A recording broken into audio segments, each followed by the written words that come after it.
சற்று முன் கிடைக்கப்பெற்ற மிக மிக முக்கியமான செய்தி ஒன்று வெளியாகியிருக்கு. ஸ்டாலின் வீட்டில் புகுந்த அமலாக்கத்துறை.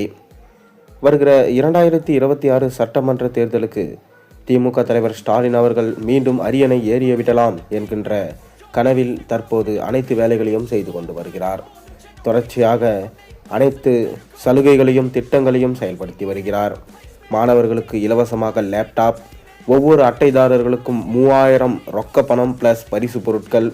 இவ்வாறு கடைசி நேரத்தில் செய்வது எப்படியாவது இம்முறை ஆட்சியை பிடித்து தாம் முதலமைச்சராக ஆகிவிட வேண்டும், இரண்டாவது முறையும் அரியணை ஏறிவிட வேண்டும் என்பதற்காக திமுக தலைவர் ஸ்டாலின் அவர்கள் தொடர்ந்து இவ்வாறு செய்து வருகிறார். ஆனால் அவர்கள் செய்த ஊழல் பட்டியல் அமலாக்கத்துறையின் வசம் உள்ளது.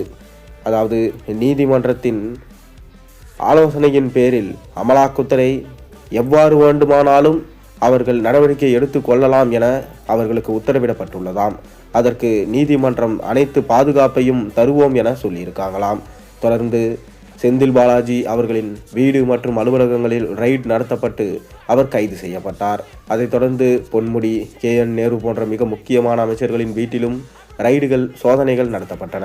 இதிலிருந்து கைப்பற்றப்பட்ட முக்கிய ஆவணங்களில் இருந்து ஸ்டாலினது பேரும் இடம்பெற்றிருக்கிறதாக தற்போது தகவல்கள் வெளியாகியிருக்கு. ஒருவேளை அது உண்மையாகும் பட்சத்தில் ஸ்டாலின் வீட்டில் கூட அமலாக்கத்துறை சோதனை நடத்த திட்டமிட்டிருக்காங்களாம். அவ்வாறு சோதனை நடத்தினால் கண்டிப்பாக காவல்துறையின் பாதுகாப்போடு சோதனை நடத்தப்படும். அது மட்டுமில்லாமல் நீதிமன்றத்தின் ஆதரவோடுதான் சோதனைகள் மேற்கொள்ளப்படும். இவ்வாறு சோதனையின் போது ஏதாவது முக்கிய ஆவணங்கள் சிக்கினால் திமுக தலைவர் ஸ்டாலின் அவர்கள் தப்பிப்பது மிகவும் கடினம். ஏனென்றால் அமித்ஷா ஸ்டாலின் அவர்கள் ஏதாவது ஒரு வழக்கில் சிக்குவாரா, ஏதாவது ஒரு ஊழல் வழக்கில் சிக்குவாரா என்று பார்த்து கொண்டிருக்கிறார். அவ்வாறு அப்படி சிக்கினால் திமுகவே இல்லாமல் போய்விடும் நிலைமைக்கு அமித்ஷா செய்து விடுவார். தொடர்ந்து எதிர்க்கட்சியாக இருக்கக்கூடிய எடப்பாடி பழனிசாமியும் திமுக தலைவர் ஸ்டாலின் அவர்கள் செய்த ஊழல் பட்டியல் என RN ரவியிடம் தொடர்ந்து கொடுத்துள்ளார்.